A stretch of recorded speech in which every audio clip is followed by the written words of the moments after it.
جی وعلیکم السلام. وہ سوال ہے آپ کا؟ ہاں جی سوال. ہاں جی کر. پہلے تو یہ تھا کہ پہلے آپ کی ویڈیو دیکھا کرتا تھا تو اوپر نیچے کر دیتا تھا, تو بھائی ابو ہریرہ کی دعوت کی وجہ سے یہاں پہ آنا ہوا. اچھا تو ماشاء اللہ. سوال یہ تھا کہ آپ کو پتہ ہے ظاہر خواجہ صاحب جو ہوتے ہیں ان کا ناچنا گانا یہ تو حرام ہوتا ہے, تو آپ سے جواب چاہیے کہ وہ کہتے ہیں کہ ناچنا گانا تو حرام ہے, تو جو جس گھر میں بچہ ہوتا ہے یا پھر شادی ہوتی ہے تو بدائی لینے کے لیے جاتے ہیں خواجہ سرا, تو یہ حرام ہے کہ حلال ہے, یہ پوچھنا تھا. نہیں غلط کرتے ہیں نا وہ والا, یعنی ادھر ناچ گانا نہ کرے, ویسے بدائی لینے جاتے ہیں تو وہ کلچرل چیز ہے, اس میں تو کوئی حرج نہیں ہے.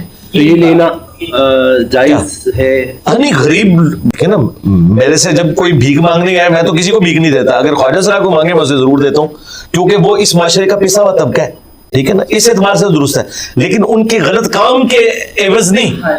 ہاں یہ چیز ہے, وہ کام غلط ہے. دیکھیں ابھی آپ دیکھیں وہ تو اس حد تک درست ہے کہ ابھی یہ بڑی عید قرباں تھی, اس کے اوپر کتنے نان مسلمز ہیں جو آپ کے گھروں کا دروازہ کھٹکھٹاتے ہیں کہ مجھے قربانی کا گوشت دے دیں. تو غریب ہے نا, تو قرآن بھی تو کہتا ہے سورہ حج میں کہ جب اللہ کے حکم سے ان جانوروں کو گراؤ تو تم پھر ان کا گوشت غریبوں کو بھی دو اور خود بھی کھاؤ, اپنے رشتہ داروں کو بھی دو, ٹھیک ہے. اب غریبوں میں اللہ تعالیٰ نے مسلم نان مسلم کی تفریق بھی نہیں کی ہے. ویسے جو ہمارے یہاں پہ دیوبند اور بریلی کے لوگ ہیں جو حنفی ہیں, ان کا موقف یہ ہے کہ غیر مسلم کو آپ قربانی کا گوشت نہیں دے سکتے, جبکہ قرآن کی روح سے اور باقی ائمہ جو اہل سنت کے وہ مانتے ہیں کہ غیر مسلم کو بھی قربانی کا گوشت دیا جا سکتا ہے. یہ اللہ کی راہ میں صدقہ کرنا ہے نا. قرآن نے تو کہا کہ آپ نے غریبوں کو کھانا کھلانا ہے, ٹھیک ہے, تو غریبوں کو جو کھانا کھلانا ہے اس میں مسلمان اور نان مسلم کی تفریق نہیں ہے. لہٰذا جو اس طرح وہاں پہ آگے کوئی شادی کے موقع پہ آ جاتے ہیں یا کسی کے گھر بچہ پیدا ہوا ہے اور وہاں وہ آ گئے ہیں اور وہاں ان کو لوگ کہتے ہیں کہ یہ لے, مطلب آپ. اور ایک اور سوال کہ خواجہ صاحب کا وہ اکثر لوگ ہوتے ہیں نا تنگ کرتے ہیں مسجدوں میں جانے سے نا نماز کے لیے, تو بعض کا سوال یہ ہوتا ہے کہ ہم ڈیروں پہ نماز پڑھ سکتے ہیں, یعنی کہ جہاں ان کی جگہ ہوتی ہے. اگر نماز تو ہر جگہ ہو جاتی ہے, بخاری مسلم میں حدیث ہے کہ 3 جگہ کے سوا ہر جگہ نماز ہو جاتی ہے. حمام کے اندر نہیں ہوگی, وہ ناپاکی کی جگہ ہے. قبرستان میں نہیں ہوگی کیونکہ وہ قبروں کے اوپر آپ نماز نہیں پڑھ سکتے, اور اونٹوں کے باڑے میں نہیں ہوگی.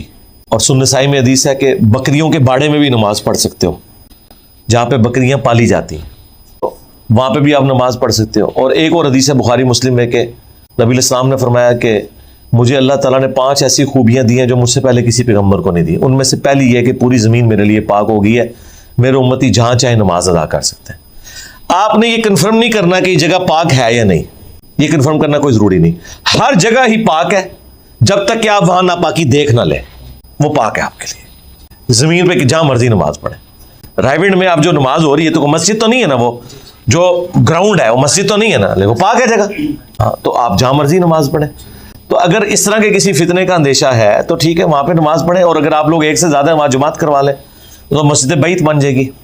اکثر ایسے ہی ہوتا ہے. میں ایک دفعہ مہک سے بھی ملنے گیا نا, تو جو سٹار ہے تو انہوں نے بھی ادھر ویسی ہی جماعت کروائی تھی, سارے شیمیل تھے پیچھے نا. ٹھیک ہے, اسی طریقے سے میں آپ کو بتاؤں, یہ جو بخاری میں آتا ہے کہ انس ابن مالک کو لوگ ملنے کے لیے گئے حضرت عمر بن عبدالعزیز کے دور میں, تو وہ حضرت عمر بن عبدالعزیز سے مل کے جب آئے تو ظاہر بنو امیہ کے دور میں نمازیں تو شروع ہو گئی تھی. اس وقت عمر بن عبدالعزیز جو ہیں وہ گورنر تھے مدینے کے. انس ابن مالک نے ان سے پوچھا کہ بھائی, ان کا جی ہم مل کے آ رہے ہیں ان کو, تو ہم نماز پڑھ کے ہیں. تو انہوں نے کہا کون سی نماز پڑھی ہے تم نے؟ تو انس ابن مالک سے انہوں نے کہا کہ ہم ظہر کی نماز پڑھ کے ہیں. انہوں نے کہا یہ کون سی ظہر ہے, اب تو عصر کا وقت شروع ہو گیا. یعنی وہ ادھر بھی آئے کو تو 4 بجے, یہاں تو جمعہ بھی 3 بجے پڑھا رہے ہوتے ہیں. پھر انس ابن مالک نے انہیں مسجد میں نہیں جانے دیا, انہوں نے کہا ادھر میرے ساتھ عصر کی نماز پڑھو. انہوں نے اپنے گھر میں جماعت کرائی اور ان کو نماز اپنے ساتھ پڑھائی کہ تسی پھر جا کے نماز اپنی خراب کرانی ہے, اتنی لیٹ نہیں نماز کرنی. تو جو بوڑھے اصحاب تھے نا وہ آخری وقت میں اپنے گھر میں ہی جماعت کراتے تھے. وہ چونکہ ان کے لیے جانا پرابلم ہوتی تھی تو نماز کا گھر میں اہتمام کر لیتے تھے.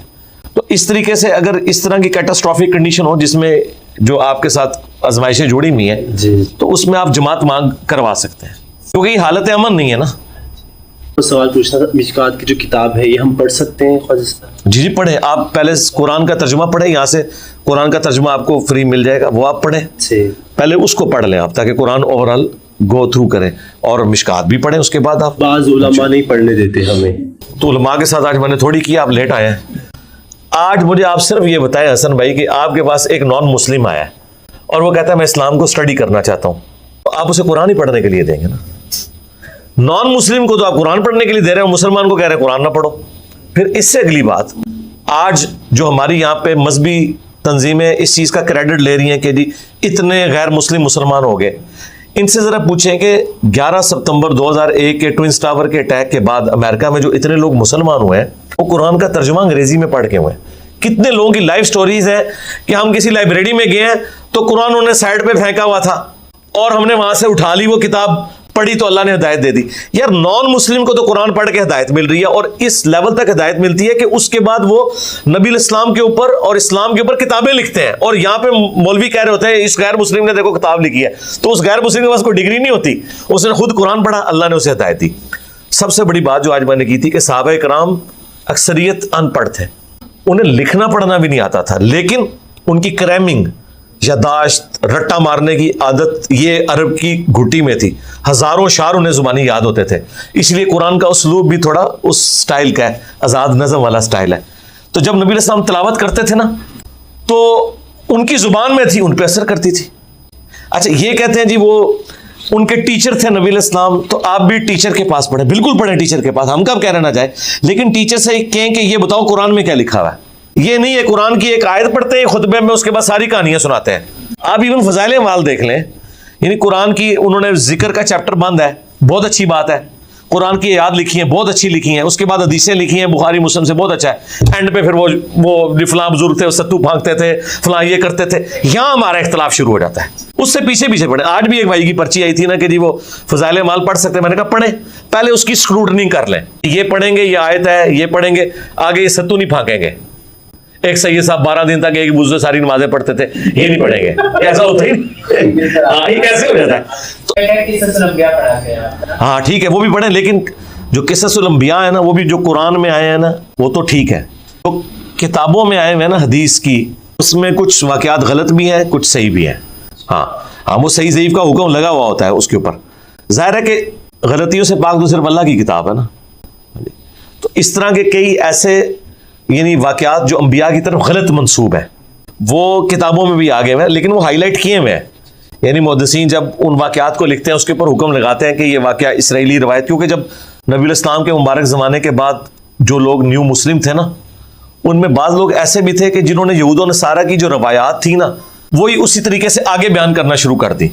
اب وہ ہماری حدیث کی کتابوں میں اس لیے آ گئی کہ بڑے لوگ تھے, لیکن ان میں سے اکثر روایتیں جو نبی علیہ السلام نے نہیں بیان کی ہوئی, وہ کسی تابعی نے کسی تبع تابعی نے بیان کی ہوئی ہے, لیکن اس کا سورس کیا ہے, کوئی یہودی عالم ہو سکتا ہے, وہ صحیح بھی ہو سکتی ہے غلط بھی ہو سکتی ہے. اسی لیے قرآن میں ہے یہ قرآن نگہبان ہے اگلی کتابوں کے اوپر, قرآن بتائے گا کہ کون سا واقعہ درست ہے کون سا غلط. آپ اس سے اندازہ لگائیں جب نجران کے عیسائیوں سے نبی علیہ السلام کا مباہلہ ہونے لگا تو اللہ تعالیٰ نے سورہ آل عمران کی پہلی تقریباً 80 آیات نازل کی, جس میں آپ کو بتایا گیا کہ یہ کرسچینٹی کس تھاٹس کے اوپر چل رہی ہے. حضرت عیسیٰ ابن مریم کون تھے, ان کی پیدائش کیسے ہوئی, زکریا علیہ السلام کون تھے, یحییٰ علیہ السلام کون تھے. یہ نبی علیہ السلام پہ سورہ آل عمران نازل اس لیے ہوئی تھی کہ آپ سے عیسائی مباہلہ کرنے آ رہے ہیں تو آپ کو بھی پتہ ہونا چاہیے کہ کتنا عیسائیت کا درست ہے, کرسچینٹی کا کتنا غلط ہے. اللہ کے نبی کو بھی سکھایا گیا ہے, تب انہوں نے بات کی ہے آگے قرآن کے ذریعے. یہ نہیں ہے کہ جو کچھ چل رہا ہے وہ آپ نے ماننا ہے. تو قرآن پڑھیں, قرآن ہی انبیاء کے قصص سارے کے سارے اس کے اندر موجود ہیں. اور صحیح مسلم میں حدیث ہے, اما عائشہ سلام اللہ علیہا سے کسی نے پوچھا کہ نبی علیہ السلام کی سیرت اور اخلاق کیسے تھے, انہوں نے کہا قرآن پڑھو, یہی نبی السلام کی سیرت ہے. ٹھیک ہے نا, قرآن پڑھیں, احادیث پڑھیں, اور انشاءاللہ تعالیٰ نہیں گمراہ ہوتے.